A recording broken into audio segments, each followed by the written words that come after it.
다 같이 찬양하심으로 오늘 우리 금요 기도회 시작하도록 하겠습니다. 주를 향한 나의 사랑이 주를 향한 나의 사랑이 주께 고백하게 하소서. 아름다운 주의 그 안에 살며 주를 보게 하소서. 주님의 말씀 선포될 때에 땅과 하늘 진동하리니 나의 사랑 고백하리라. 나의 구주 나의 진 부드러운 주의 속삭임 나의 이름을 부르시네. 주의 능력 주의 영광을 보이사 성령을 부으소서. 메마른 곳 거룩해지도록 내가 주를 찾게 하소서. 내 모든 것 주께 드리니 나의 구주 나의 진 온 마음으로 주를 바라며 나의 사랑 고백하리라. 나를 향한 주님의 그 크신 사랑 간절히 알기 원해. 주의 은혜로 용서하시고 나를 자녀 삼아 주셨네. 나의 사랑 고백하리라. 나의 구주 나의 진 주의 은혜로 용서하시고 주의 은혜로 용서하시고 나를 자녀 삼아 주셨네. 나의 사랑 고백하리라. 나의 구주 나의 친구.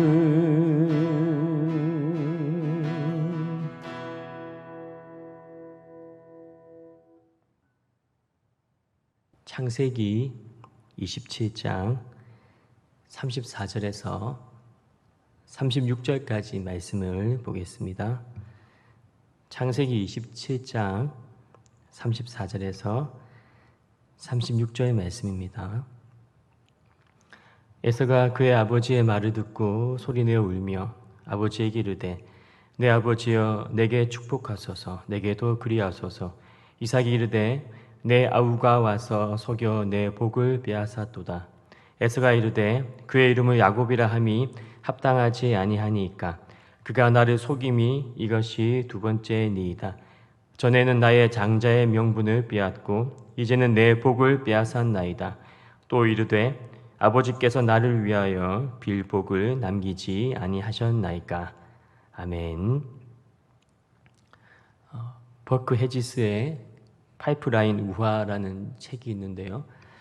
이 책 내용을 보면은 아주 작은 마을에 두 청년으로부터 그 이야기가 시작이 됩니다. 두 청년은 우연히 강에서 물을 길어가지고 마을에 파는 어떤 그런 일을 시작했습니다. 물 한 동이에 얼마씩 해서 그렇게 마을에 이렇게 물을 팔았습니다. 그렇게 이제 이렇게 직업이 생겼기 때문에 두 청년이 굉장히 기쁘게 그렇게 일을 하였는데 근데 한 청년은 계속 의문이 드는 겁니다. 언제까지 이것을 계속해야 되지? 나중에 이제 나이가 들면은 몸이 아파서 이 일을 평생 할 수가 없을 텐데 그렇게 하면서 고민을 하다가 이제 한 가지 이제 생각을 하게 됩니다. 아, 이것을 이 강에서부터 마을까지 이게 파이프를 설치를 해서 그렇게 물이 흘러갈 수 있게 마을에서 이렇게 수도꼭지만 틀면은 물이 나올 수 있게 내가 공사를 해야 되겠다. 그렇게 결심을 하고 다른 청년에게 같이 일을 하자고 제안을 합니다. 그러나 다른 청년은 자기가 하는 일이 지금 만족스럽다고 자기는 이렇게 계속 일을 하겠다 하고 거절을 하죠. 그래서 그 한 청년은 그렇게 낮에는 물을 기르고 또 저녁에는 공사를 하고 또 잠도 줄여가면서 또 물을 기르는 어떤 그 일도 줄여가면서 당연히 이제 수입이 떨어질 수밖에 없겠죠. 그래도 꾸준하게 그 공사를 합니다. 사람들이 막 조롱하기도 하고 뭐 그런 일을 왜 하냐고 놀리기도 하고 했지만 그 시간들을 잘 인내해서 결국은 그 파이프 라인을 공사를 다 하게 됩니다. 그래서 이제 마을에서 물만 이렇게 트면 물이 나오게 되었기 때문에 이 청년은 큰 부자가 되었고 또 그것으로 말미암아 마을도 굉장히 번창하게 되었습니다. 그런데 그 제안을 거절했던 그 청년은 나중에 나이가 들수록 몸이 아프고 허리도 아프고 해서 결국 그 일을 하지 못하게 됩니다. 돈은 젊었을 때 잠깐 벌고 나이가 들어서는 더 이상 돈을 벌 수가 없었습니다. 그 이야기를 이제 보면서 그런 생각이 듭니다. 우리가 열심히 뭔가를 하는 것도 참 중요하지만 더 중요한 것은 이 구조를 바꾸는 게 더 중요하구나. 구조를 바꾸고 틀을 바꾸는 것이 이게 더 중요하다. 그래서 바른 틀, 좋은 구조 안에서 열심히 하는 것. 이게 이제 가장 좋은 것이구나. 그런 것을 깨닫게 되었습니다. 벼룩의 점프력이 굉장히 좋다고 합니다. 자기 몸의 200배를 뛸 수가 있다고 하는데 그것은 사람으로 말하면 사람이 350m까지 점프할 수 있는 것과 마찬가지라고 합니다. 굉장한 점프력이죠. 근데 그 벼룩을 이제 어항에 넣고 뚜껑을 닫아 놓으면은 충분히 이제 빠져나올 수 있겠죠. 점프를 할 수 있으니까. 그런데 자꾸 머리가 뚜껑에 부딪히니까 나중에는 이제 더 이상 점프를 못 하는 거죠. 그 높이만큼만, 그 어항 높이만큼만 점프를 한다고 합니다. 그래서 그 벼룩을 어항에서 끄집어내서 땅에 놓아도 점프를 더 이상 하지 못하고 딱 자기가 있었던 그 어항 높이만큼만 점프를 할 수 있다고 합니다. 충분히 더 높이 뛸 수 있는 능력이 있음에도 불구하고 그 구조 안에 갇혀 있으니까 딱 그 정도의 능력만 발휘를 하는 거죠. 우리가 열심히 뭔가를 하는 것 물론 중요합니다. 성실하게 하는 것도 굉장히 중요합니다. 그러나 더 중요한 것은 구조를 바꾸는 것, 틀을 바꾸는 것. 이것이 더 중요하다. 그런 교훈을 깨달을 수가 있겠습니다. 오늘 말씀 34절 말씀을 보시면은 에서가 그의 아버지의 말을 듣고 소리내어 울며 아버지에게 이르되 내 아버지여 내게 축복하소서 내게도 그리하소서. 이제 야곱이 아버지를 속여서 이제 축복을 이제 가로채죠. 야곱이 나가자마자 에서가 사냥한 고기를 들고 집으로 옵니다. 그리고 아버지가 좋아하는 요리를 해서 아버지에게 들어가죠. 근데 이삭은 깜짝 놀랍니다. 분명히 에서가 들어와서 자기가 축복을 해줬다고 생각을 했는데 또 다른 에서가 들어오는 거죠. 그 알고 봤더만 동생이 속여서 그 복을 빼앗아간 겁니다. 이삭은 이제 더 이상 너에게 줄 복이 없다. 축복을 해줄 수 없다. 그렇게 어쩔 수 없다고 이렇게 말을 합니다. 그러니까 에서가 통곡을 하면서 축복을 해달라고 매달립니다. 나에게 남은 축복이 없냐고 막 울면서 매달립니다. 한편으로는 참 안 됐다는 생각이 듭니다. 저렇게 하나님의 은혜를, 하나님의 복을 사모하는 마음이 있었구나. 그러나 좀 더 깊이 파고 들어가 보면 에서가 굉장히 교만한 사람이라는 것을 알 수가 있습니다. 그리고 그렇게 에서가 교만한 사람이 되기까지 이 아버지 이삭의 영향이 굉장히 컸다는 것도 우리가 알 수가 있습니다. 35절 말씀을 보시면은 이삭이 이르되 내 아우가 와서 속여 내 복을 빼앗았도다. 아버지 이삭이 한 말이죠. 근데 이 말은 잘못된 말입니다. 이 말 속에는 어떤 뜻이 포함되어 있습니까? 그게 원래 네 복이었는데 이 야곱이 굉장히 교활해서 거짓말로 네 복을 빼앗아갔다 이 말이죠. 이삭이 여전히 이 하나님의 말씀을 완전히 깨닫지 못하고 있다는 것을 우리가 알 수가 있습니다. 이 하나님의 말씀 속으로 이삭이 완전히 들어오지 못하고 있다는 것을 알 수가 있습니다. 창세기 25장 23절 말씀에 이제 야곱과 에서가 이 엄마의 뱃속에 있을 때 하나님이 하신 말씀이죠. 여호와께서 그에게 이르시되 두 국민이 내 태중에 있구나. 두 민족이 내 복중에서부터 나누이리라. 이 족속이 저 족속보다 강하겠고 큰 자가 어린 자를 섬기리라 하셨더라. 그러니까 원래 하나님은 둘째 야곱을 축복하시기로 결정을 하신 겁니다. 그리고 이미 그 말씀을 이삭과 리브가에게 말씀을 하셨습니다. 그래서 이 복은 에서의 것이 아닌 겁니다. 하나님께서 야곱에게 주시기로 이미 뱃속에 있을 때부터 그렇게 정하셨고 그렇게 말씀을 하셨는데 이삭이 여전히 이 말씀을 온전히 붙잡지 못하고 있는 것입니다. 결국 이러한 이삭의 태도가 이 에서에게는 독이 되었죠. 에서가 회개할 수 있는 그 마지막 기회를 놓치게 만들었다. 그렇게 볼 수가 있겠습니다. 이삭은 그렇게 얘기를 했었어야 됩니다.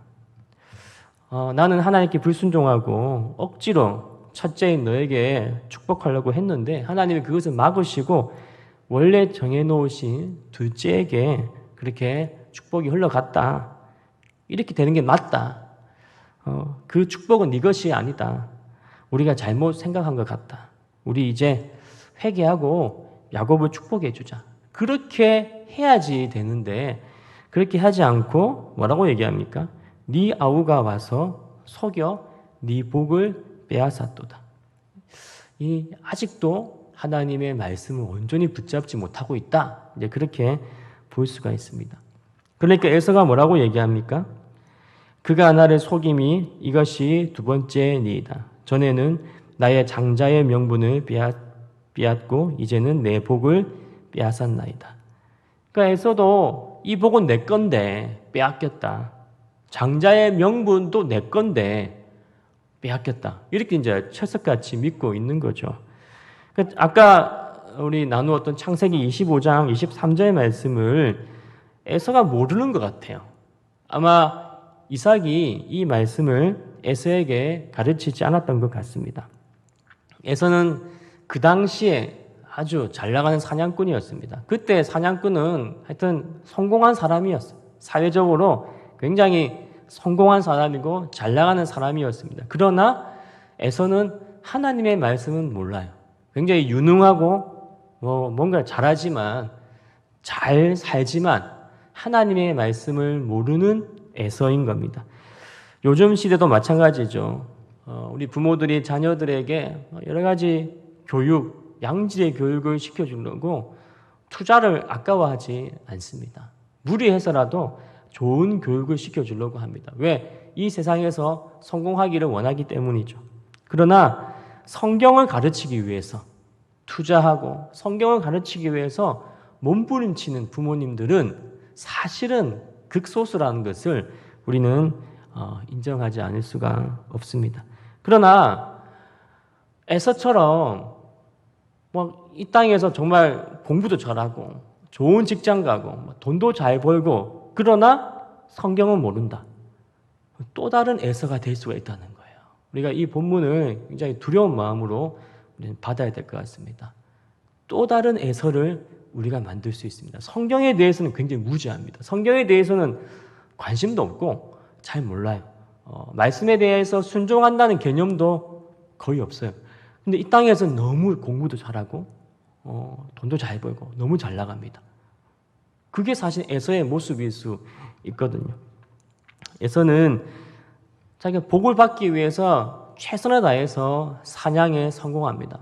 그래서 이 짐승을 잡아서 오죠. 그리고 축복받기 위해서 통곡하면서 울기도 합니다. 야곱에게 축복이 돌아간 것을 듣고도 포기하지 않고 매달립니다. 최선을 다하고 있습니다. 에서는 복을 받기 위해 최선을 다합니다. 그러나 하나님의 말씀 밖에서의 노력이고 몸부림입니다. 이게 중요한 건 구조를 바꿔야 된다는 거죠. 에서가 아무리 노력하고 최선을 다해도 하나님 말씀 밖에서는 의미가 없다는 거예요. 여기서는 막 최선을 다하고 노력하는 게 중요한 게 아니고 여기서는 하나님 말씀 안으로 들어오는 게 더 우선적이고 더 중요한 것이라는 겁니다. 그래서 우리가 무조건적으로 노력하는 것은 멈추고 구조를 바꿔야 된다는 거죠. 우리의 삶에 있어서 무조건 열심히 하는 것을 멈추고 내가 지금 하나님의 말씀 안에 거하고 있는지를 점검해야 된다는 거죠. 하나님 말씀은 모른 채 우리가 무조건 열심히 기도할 수 있잖아요. 내 문제를 해결하기 위해서, 내 소원을 이루기 위해서 열심히 기도할 수 있습니다. 그러나 그 기도가 하나님 말씀 안에서의 기도가 아니라 하나님 말씀 밖에서의 기도가 된다면 에서의 노력과 큰 차이가 없을 수도 있다는 것입니다. 에서가 복을 받을 수 있는 유일한 길은 무엇입니까? 자기 자존심을 내려놓고 말씀대로 동생을 섬기는 거죠. 동생을 섬기는 게 굉장히 자존심 상합니다. 자기는 굉장히 칭찬받는 사냥꾼이었거든요. 야곱은 그냥 집에 있는 찌질한 아이였어요. 그러니까 뭐 칭찬도 거의 못 받고 사회적으로도 그렇게 뛰어난 존재가 아니었어요. 그런데 말씀은 뭐라고 하냐면 동생을 섬기라고 하잖아요. 예? 말씀은 동생 앞에 무릎 꿇어야 된다고 그렇게 하잖아요. 그러니까 자기 자존심 내려놓고 말씀 속으로 들어가는 게 먼저라는 거예요.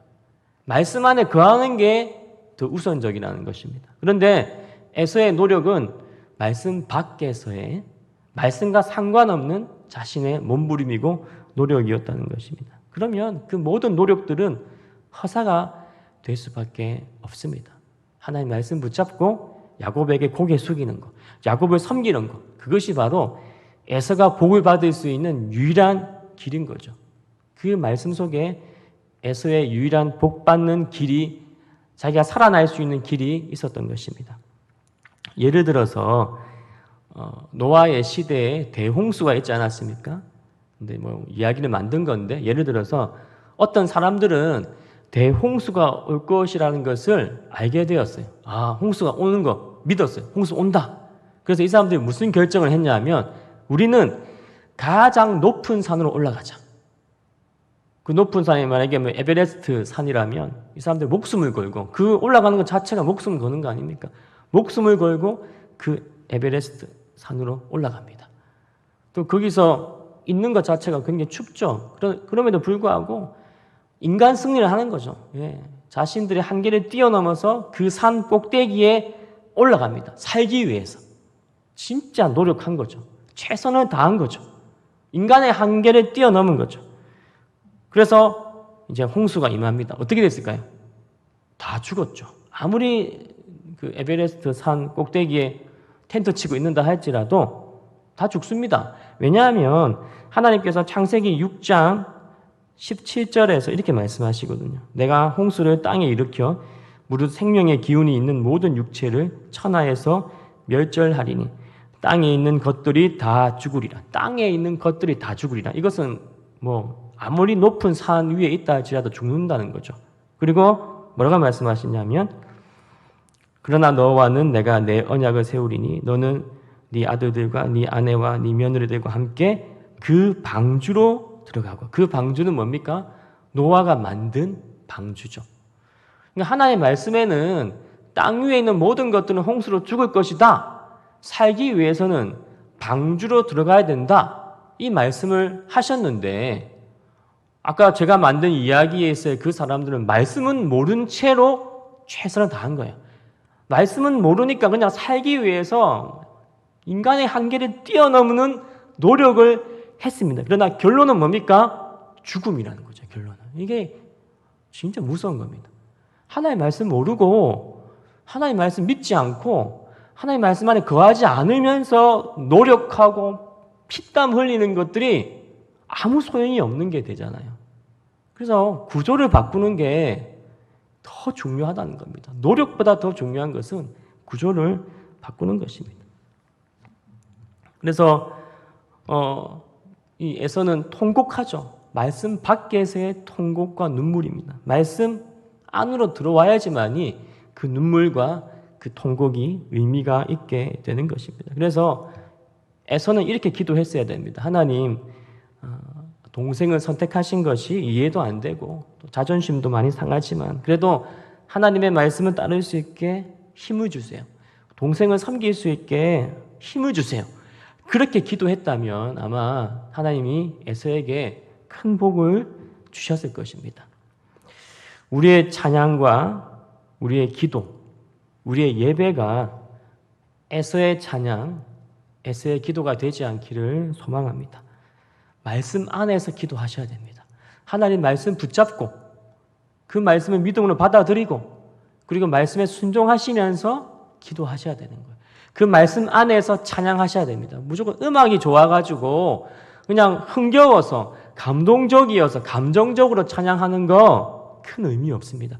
하나님 말씀 안에서 하나님 말씀을 붙잡고 찬양하실 때 그 찬양이 하나님께서 받으시는 찬양이 되는 것입니다. 지금 이 시대에 사람들이 아무리 이 땅에서 선한 일을 하고 좋은 일들을 많이 한다 할지라도 그리고 최선을 다해서 인간 승리를 하고 자신의 한계를 뛰어넘어서 놀라운 일을 행한다 할지라도 이 성경 말씀 전체가 가리키고 있는 십자가의 복음, 예수 그리스도 그 안에 거하지 않고 그 밖에서 하는 몸부림 또 노력이라면 아무 의미 없는 인생이 될 수도 있다는 것입니다. 다시 말해서 예수 그리스도를 우리의 주인으로 모시고 예수님을 따라가는 그 삶을 살아가고 있지 않다면 아무리 최선을 다해서 열심히 삶을 살아간다 할지라도 그 인생은 허무한 인생이 될 수밖에 없는 것입니다. 그래서 우리는 시급하게 이 복음을 우리의 주위에 전해야 되는 것입니다. 이 시대 예수 그리스도의 이름을 부끄러워하지 아니하고 또 그 이름을 마음껏 자랑하면서 전할 수 있는 저와 여러분 되시길 주님의 이름으로 축복드립니다. 이 시간 함께 기도했으면 좋겠습니다. 에서는 축복을 받기 위해서 최선의 노력을 다했지만 말씀을 모르고 또 말씀 안에 거하지 않았기 때문에 그의 모든 노력은 의미 없는 허망한 노력이 되고 말았습니다. 하나님의 말씀을 듣고 그 말씀 안에 거하기로 결정하는 그 순종의 마음이 우리 인생에서 가장 우선적으로 필요합니다. 그러나 이 중요성을 아는 사람이 너무 적기 때문에 많은 사람들이 에서처럼 말씀 밖에서 유능하고 말씀 밖에서 최선을 다하는 그런 허무한 인생을 살아가고 있습니다. 오늘 주신 말씀 붙잡고 각자 결단하는 그 마음을 주님께 올려드릴 수 있었으면 좋겠습니다. 다 같이 기도하시겠습니다.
이 시간 한 번 더 우리 기도하실 때 코로나19 바이러스로 인해서 전 세계가 지금 인명피해 또 경제적 손실 등 큰 아픔을 겪고 있습니다. 세계적인 이 코로나 팬데믹으로 경제적인 어려움, 정치적인 혼란, 또 정신적인 고통 속에서 생명의 존엄성과 가치가 무너지지 않게 하시고 온 나라와 국민들이 이 어렵고 힘든 시간을 믿음으로 이겨내게 주시옵소서. 코로나19로 상처받은 마음들을 위로하여 주시옵소서. 이 기도 제목으로 다 같이 기도하시겠습니다.